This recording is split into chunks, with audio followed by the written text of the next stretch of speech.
21st Precinct, Sergeant Klein. Yes, ma'am. Case? It isn't gas? What's the address?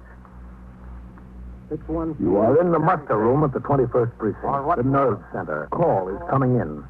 You will follow the action taken pursuant to that call from this minute until the final report is written in the 124 room at the 21st Precinct. All right, ma'am. You'll have assistance there right away. Yes, ma'am, right away.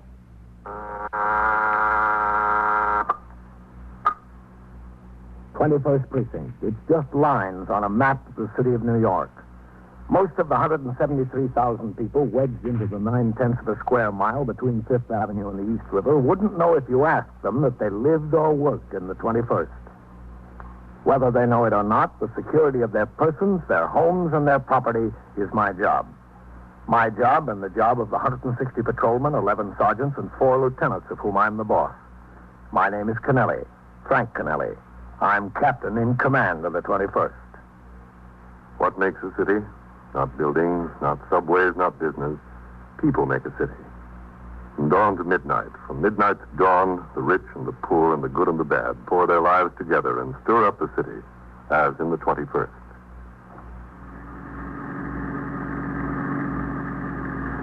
I was out of the precinct on my way to division headquarters. There was a meeting of precinct commanders in connection with new regulations for the supervision of cabarets and dance halls. It was 8:38 a.m. when the radio call went out. 2-1 Precinct, 5313 and 314. The address 614 East 76th Street on the second floor. All right, turn around, Johnny. Let's take a look. The emergency squad and ambulance responding. Okay. When we turned into 76, I could see we had plenty of men on the job. 2 sector cars from the precinct were in front of 614, an old law tenement. So was the sergeant's car. Ahead of them were the emergency service car and an ambulance. You stay with the car, Johnny.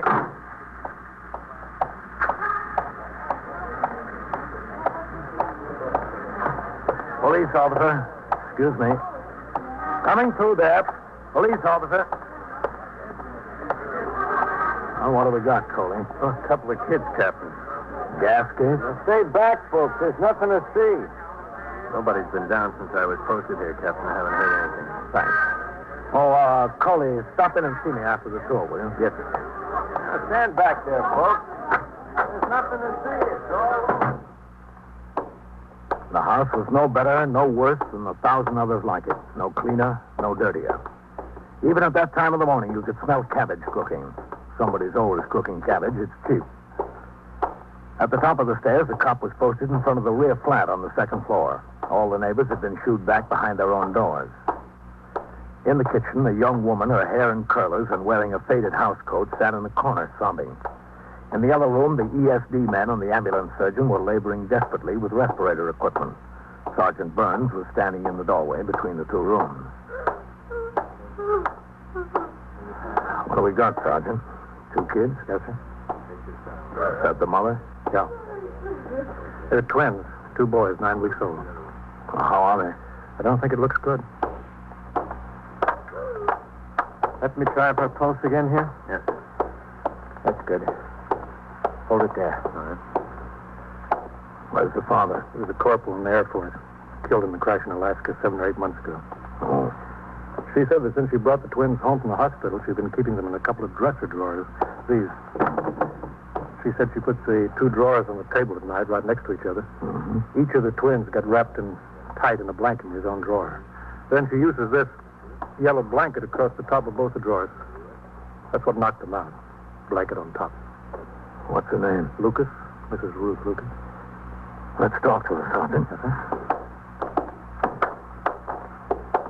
How's it look, Don? Not very good, Sergeant. Come on.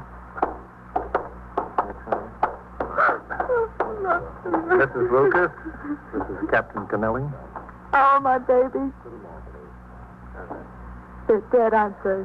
The doctor and the emergency squad are trying to save them. Respirator's still working. Poor little babies. We'd like to find out how this thing happened, Miss Lucas.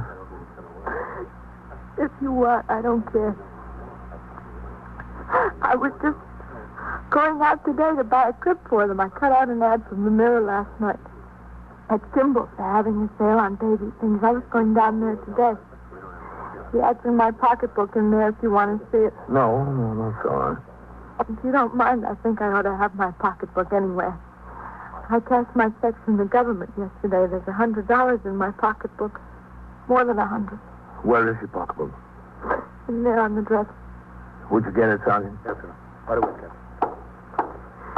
How much do you get from the government, Miss Lucas? Altogether, you mean? Yeah, altogether. From both Social Security and the pension, it comes to about $145. A month? Yes, a month. That's for me and the baby. Mm-hmm. As soon as the checks come, I pay the rent. That's what I did yesterday, the rent and the little bill at the candy store. There's about $100 left. Is this it? Yeah, that's it. Thank you very much. Did you talk to the doctor? Is there any chance? You know. He was busy. Oh. As long as you've got your pocketbook, Miss Lucas, you said you wanted to show me that ad. Oh, yeah. I was going to get Mrs. Gonzalez to come and stay with them this morning while I went downtown. She stays with them when I have to go out. It's very nice for me. She lives upstairs on the 4th floor. This was the ad. It was in the Mirror. Mm-hmm. All your money there? Oh, yeah, I'm sure it is. Well, maybe you ought to look anyway. There's been a lot of people walking through here this morning. Yeah, it's all here. It's a funny time to be worrying about money. I'm sorry. Well, you've always got to worry about money. Weather's been pretty warm out, Miss Lucas. Seems to me you have them wrapped up in a lot of blankets. They've got to be kept warm. They're still so young. There was a blanket for each, the blue ones. I always wrap those around them. And then I always put the yellow one over the top of the drawers, you know. Did you tuck it in under the drawers, the yellow blanket? Yeah, it never touched them. That's why I can't understand how it happened. It never came more than this close to them. It was just to keep away any drafts. And there was at least this much open space over their heads. Only thing I can figure is they're getting so they can kick a little. One of them must have kicked it, you know. You put them to bed last night? Yes. About 6 o'clock, and then about 8, Mrs. Gonzalez came. Stayed with him for a couple of hours. Where were you? I went out with a friend of mine. Where? You know, around we went to movies. We went and had some pizza and a bottle of beer. Girlfriend? No, man. Well, I met after Harry died. Mm-hmm. What's his name? Why? Oh, I just wanted to know. Oh, Dan Torbert. Where is he now? Work, I guess. He's a mechanic. He works for a taxi company. What taxi company? Ace, something like that. I don't know. Where does he live? Uptown in the Bronx. I don't see what he has to do with it. He had nothing to do with it. He's just a friend of mine, that's all. Could you hand me that box of tissues, please? Yeah, sure. Thanks. I don't get it.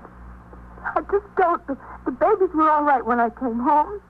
Mrs. Gonzalez takes good care of them. She said she changed them, and she gave them a bottle about 11:30, and they went off to sleep again. I just don't get it. What time did Dan bring you home, Miss Lucas? Oh, I don't know exactly. It was before midnight, I think, a little before midnight. Did he come upstairs with you? Why? Oh, just wanted to know. Sure, he came up. He sat a while after Mrs. Gonzalez left. Mm-hmm. What'd you talk about? Dad and me, you mean? Yeah. Nothing in particular, just talk, that's all. You got up this morning about 8:30. That's kind of late for the mother of 2 infants to get up, isn't it? I never set the alarm. The babies are my alarm clock. They usually wake up about 6 o'clock or so, and I hear them cry. Poor kids. I don't get it. Sergeant. Yeah, Doc? Can I see you a minute? For sure. Captain? Okay. Excuse me, Miss Lucas. I'll be right back. Well, how's it look? Captain Kennelly, Dr. Mastico. Glad to know you. Yeah. Well? They're both dead. They were DOA. There wasn't even any use trying. You have any idea what the cause of death was? I don't know. It wasn't anything external. Probably suffocation. I'm going to pack up.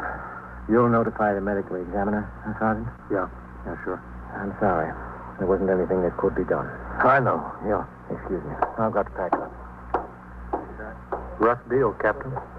Yeah. After you call the ME, Sergeant, notify the detectives. Tell them we've got 2 suspicious deaths. Possible homicide.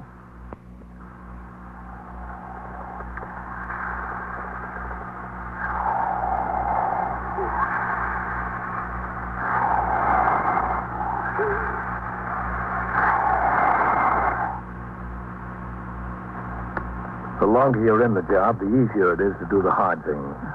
But there's one thing that never gets easier. That's telling a mother her kid is dead. I told Mrs. Ruth Lucas that both of hers were dead. I left Sergeant Burns in charge with instructions to wait for the arrival of the medical examiner and the detectives. Sector men were ordered to resume patrol. On the way downstairs, I thought of a squeal I investigated as a detective before the war. A mother, a girl from a good, hard-working family, couldn't stand her baby crying day and night. She grabbed him by the throat and strangled him. That was messier, but the twins were just as dead. She did. I tell you, she did. All right, lady. You'll get a chance to tell your story. Oh, hello, Captain. Captain? Are you the captain? Yes, that's right. Coley, keep the people moving. Yes, sir. Now, You killed those babies? I know it. That's a very serious accusation, ma'am. I'm making it. What's your name? And Mrs. Gonzalez, Mrs. Mary Gonzalez. You the woman who stayed with the babies last night? That's right. I stayed with them all the time. I loved those babies. She had no use for them. No use at all. Well, that doesn't mean she killed them, Mrs. Gonzalez. Oh, don't it? She wanted to marry this Dan Corbett, but he didn't want any ready-made family. She told me that herself. When did she tell you that? Oh, last night. Before that, even. Look, Mrs. Gonzalez, I'd like you to talk to the detectives who are handling this. Have you got time to come to the station house now? Right now? I'll give you a lift in my car. Oh, I was just going out to the butcher. All right. The detectives will come around to see you. Oh, I'll go. I'll go now. Okay. Come on. Don't forget to stop in, Coley. Yes, sir. I love those babies. Couldn't have loved them more if they were my own grandchildren. And I got 2 grandchildren in Jersey City. What time did she get home last night? It was after midnight, way after midnight. Miss Lucas said it was before midnight. Oh, thank you. It was after. I came at 8 o'clock and she gave me $1.25 for 5 hours. That goes to show you I love those babies. Station house, Johnny. Wouldn't mind children for that unless I loved them. And I was always bringing them things. Toys and clothes and things like that. She, told me that Dan Talbot came home with her last night, Miss Gonzalez. Yes, I pronounce it Gonzalez. I'm not Spanish, you see. That was my husband's name, my second husband's name. Rest his soul. Did they, say anything in your presence? Well, no. When they came, she just gave me the $1.25 and I went upstairs. But I could smell liquor on her breath. Was she drunk? Well, she'd been drinking. I could see that. And I could see she didn't love them. I loved them. I spent more money on them than she ever paid me. A lot more. She killed them. I know she killed them. She was much sicker than that.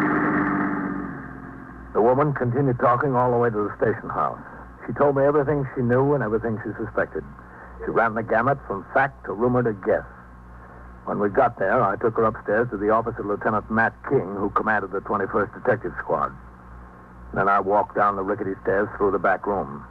2 division plainclothesmen had a sharply dressed policy rider there prior to booking. The 124 man was posting the newest teletype alarms. I walked out into the muster room. Sergeant Klein on the boxes waved at me, and I walked over. Couple of messages for you, Captain. Yeah? Call division headquarters. Okay. Mrs. Franklin called. She says she's president of the PS 181 Parent Teachers Oh, yes. Association. Call her back, Sergeant, and tell her the order came through. We're posting a patrolman at that crossing before and after school beginning Monday. Yes, sir. And Father Tenazzi called and asked whether you'd like to speak to the boys' club this Wednesday or next Wednesday. Either date is open. Oh, which did he prefer? He didn't say anything, Captain. All right, I'll phone him. Get me division. Okay, Captain. This is the 21st Precinct. Captain Kennelly to speak to Deputy Chief Inspector DeAndrea. Where'd you take it, Captain? In your office? No, I'll take it here. Captain Kennelly. Hello, Chief. Yes, sir. Well, I was on my way.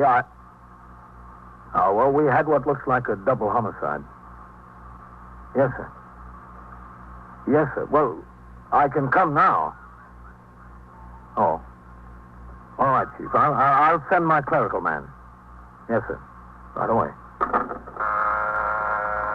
Sergeant, send McCarty up to division to get notes on the meeting of precinct commanders that just broke up. Yes, sir. I'll be in my office. 21st Precinct, Sergeant Klein. Sergeant Burns on the 614 East 76. Brains and the ME showed up. I turned it over to them. I'm going back on the street. Well, give the street my love. What's with you? The chief just chewed out the skipper. Oh, is that all? I'll see you. A precinct commander's job runs from A to Z and back again. During the morning, I approved the plans of the precinct youth patrolmen for neighborhood softball teams. I listened to a delegation from St. Anthony's on their application to close off 80th Street for a block party, and I wrote out my recommendation for departmental recognition of a patrolman. In the meantime, the investigation into the death of the twins continued. The bodies had been removed to Bellevue Morgue for autopsy. Detectives brought the mother to the station house for further interrogation by Lieutenant King. While she was upstairs, another detective brought in Dan Talbot. Lieutenant King preferred that he not see Miss Lucas at the moment, so Talbot was asked to wait in my office. While I signed reports, he sat there waiting for Lieutenant King to come downstairs and talk with him. Yes? Busy, Captain? Oh, Coley, I'll be right out. Yes, sir. You sit here, Dan. How long will it be, do you know? Oh, won't be long. I don't like to miss the time on the job. All right, Coley. Captain, some fellow who works in the laundry over on York Avenue told me that Mrs. Gonzalez is a neighborhood gossip. You know that smooth case? Yeah, detectives know about that. Look, Coley, a loan company in Flushing wrote in and said you were 3 payments behind on a note. He had sickness in the family and the bills piled up, Captain. I thought it was for a washing machine. Well, the note was, yes, sir, but she got sick afterwards. I'm going to get straightened out with him payday. I told him that. I'll see that you do. We don't want any more letters. Oh, Coley. Yes, sir. Don't say you're going to take care of it and not do it. If you can't make it, let me know. Maybe I can call for you and get an extension. Yes, sir. Hello, Captain. Hi, Matt. Your man's in here. Oh, that's all, Coley. Yes, sir. Well, what's it look like, man? Not very good for the mother. Go ahead. This is Dan Talbot, Lieutenant King.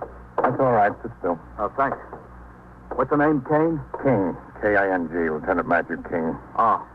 Oh, where's Ruth? Upstairs in the detective squad. Oh, she's not in jail? No, just in the office. Oh, I thought somebody was kidding me when that detective came and told me what happened. Thought it was a joke. There would have been some joke. Well, my boss was sore I had to leave. I was putting a new clutch in the car. It has to go on the street tonight. Well, we'll see if we can get you out of here fast. She wouldn't do that to those kids. Must have been an accident. Accidents don't happen in pairs, not like that. I mean, Ruth wouldn't do anything like that. Was it all right if I smoke in here? That's one of mine. Here. Oh, thanks. Thanks a lot, Lieutenant. Thanks. Don't mention it. How long have you known Ruth? Oh, I don't know. 5 or 6 months, 7 months, something like that. How'd you meet her? Well, to tell you the truth, it was in a bar and grill. I used to stop in there once in a while for a glass of beer. I saw her in there 2 or 3 times alone. Thought it was kind of funny, a pregnant girl coming into a bar alone like that. Yeah. I asked about her. Somebody told me. I don't know. I guess I felt kind of sorry for the kid. We got to talking one night, and that was that. You kept seeing her right up until the time she had the baby? Yeah, it was funny. I'd visit her at the hospital. Some people around there thought I was the father. I didn't say nothing. I let them think what they wanted. And after she brought the kids home? It was just like before. I kept seeing her, taking her out, when she could get this Mrs. Gonzalez to sit, you know. I understand you talked about getting married. Oh, who told you that, Ruth? Is it true? We talked about it, yeah. Can I have that ashtray, Captain? Yeah, sure. Thanks. But there never was anything definite. Not one way or the other. What do you mean, not one way or the other? Well, there was a lot of problems. We both had our problems. The kids? Yeah, that plus the fact I'm not making a fortune, you know. I figured you get married, you want to enjoy each other for a little while anyway. There's time enough for kids a little later when you feel like settling down. And you'd probably have been married already if it wasn't for the kids. Oh, I wouldn't say that exactly, Lieutenant. Maybe, yeah, I don't know. Did you ever tell her that? Well, we talked about it pro and con from every angle. You know, if a guy's going to have a family, he'd much rather it be his own. That's a fact of life. She gets some money from the government, doesn't she? Yeah, she even went down and got the details from the VA or somebody. If she got married again, it'd be cut down to half or so. About $60 a month for the twins. That's what she'd get. What'd you talk about when you brought her home last night, Dan? Oh, different things. About getting married? Yeah, it was mentioned. You told her you didn't want to see her anymore, isn't that right? Well, how'd you know that? Well, let's say I guessed it. Well, yeah, that's true. I mean, the whole thing seemed kind of hopeless to me. I told her I'm a young guy and I don't want to take on somebody else's obligations. I could see it would only lead to trouble if I did that. That's exactly what I told her. If we got married, it could only lead to trouble. I'll tell you something, Danny.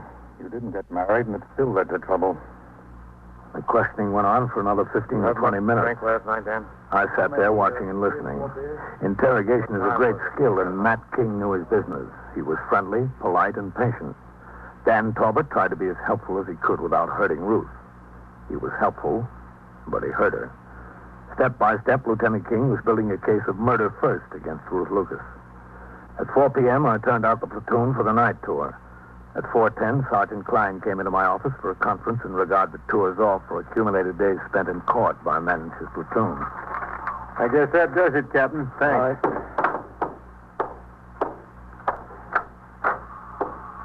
Is the captain in there? Well, he's busy now, ma'am. Can you tell me what it's about? I want to see the captain. Well, I said the captain... all right, Sergeant. I'll talk to her. Come in, Miss Gonzalez. Certainly is hard to get some attention around here. That's all I can say. Certainly is hard. Sit down. No, thanks. I can stand. I gave a lot of time when Lieutenant King wanted to know all about everything this morning. Now I can't even see him. Well, I know that he's very busy this afternoon. Well, I gave my time when he wanted it.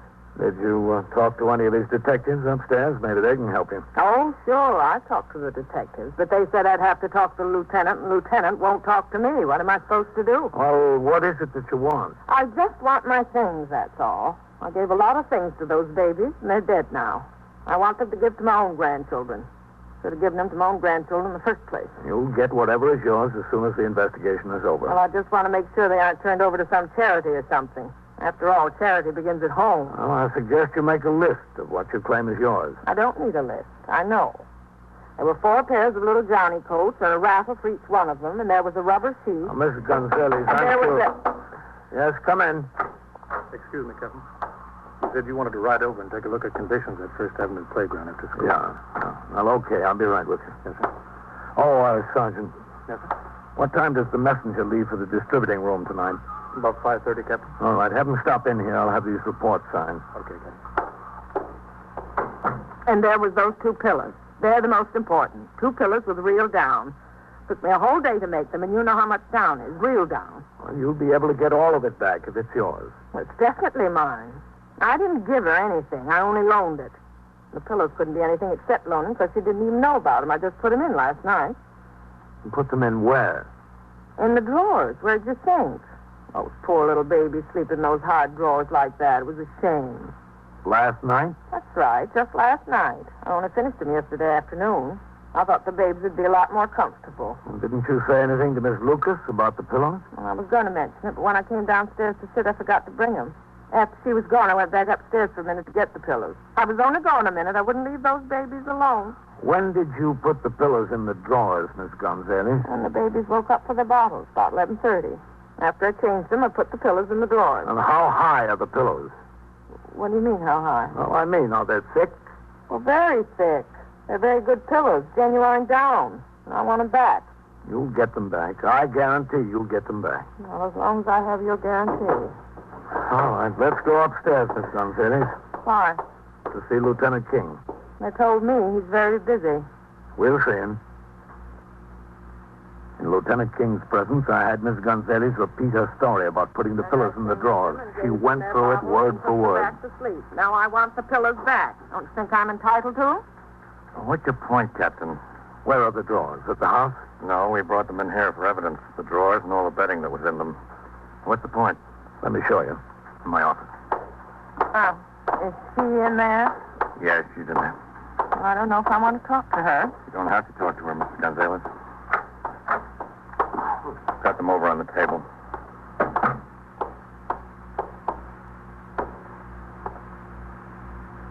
Hello, Mary. Hello.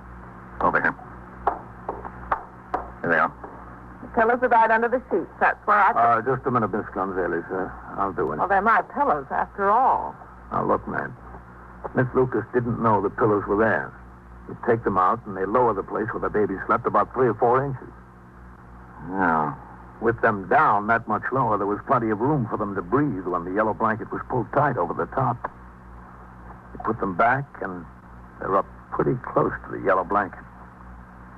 Close enough to cause trouble. What kind of trouble? Mrs. Lucas, would you come here a minute? I asked what kind of trouble. Look, I'm tired. I'm awfully tired. I know.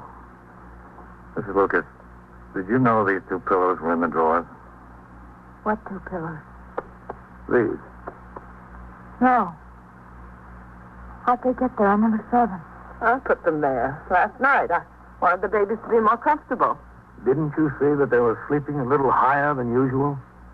No, I really didn't. You mean that I caused the babies to smother me? That's right, you did. Oh, dear God. Dear God. All right. Sit down, Miss Gonzalez. I loved them. I loved them so, Ruth. You know I loved them. I know. I wouldn't do that for anything in the world. Forgive me. Please forgive me. Oh, Mary, I forgive you. It wasn't your fault. Accidents happen.